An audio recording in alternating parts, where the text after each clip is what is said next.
सिंधुदुर्ग जिल्ह्यातील शेतकरी सध्या रानगव्यांच्या उपद्रवामुळे हतबल झाला आहे। पावसाळ्यात कोकणातील शेतकरी भात पिकांबरोबरच फळभाज्यांची मोठ्या प्रमाणात लागवड करत असतो। हे पीक त्यांना गणेश चतुर्थी व माळवसापर्यंत मिळते। मात्र हातातोंडाशी आलेले पीक रानगव्यांच्या कळपाने पूर्ण नासधूस करून टाकले आहे। कुडाळ तालुक्यातील वारंग तुळसुली भागात या रानगव्यांचा कळप स्थिरावला असून येथील शेतकरी बाळा नाईक व शुभम नाईक यांच्या फळभाज्यांच्या पिकाचे अतोनात नुकसान या कळपाने केले आहे। नाईक यांनी 3 ते 4 एकर परिसरात काकडी, दोडकी, भोपळा व भेंडीची अशी शेती केली आहे। गणेश चतुर्थीत या भाज्यांचे पीक त्यांच्या हाती येणार होतं, मात्र त्याआधीच रानगव्यांच्या कळपाने फळभाज्यांची नासधूस केली आहे। त्यामुळे केलेला खर्चसुद्धा यातून मिळणार नसल्याचे नाईक सांगतात।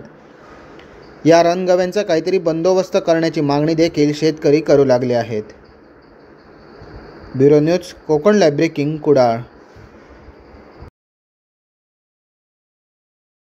आम्ही दरवर्षी किमान एक 4 एकरपर्यंत हा पूर्ण प्लॉट करतो।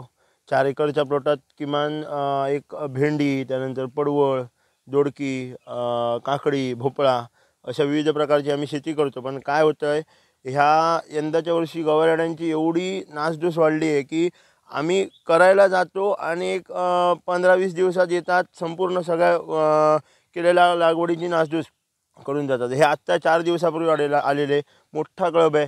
काही एक 2 तासासाठी आम्ही घरी गेलो होतो जेवणासाठी म्हणून। आम्ही कंपल्सरी इथे ह्याची इथे असतो राखणदाखवली करण्यासाठी, पण इथे उभं असून सुद्धा काय उपयोग नाही। आम्ही जेवणासाठी घरी गेलो, मोठा कळप आला, सगळ्या भेंडीचे नुकसान केलं, काकडीचं नुकसान केलं, तिकडेचे दोडक्याची शेती केली आहे, ते दोडक्यांचं नुकसान केलं।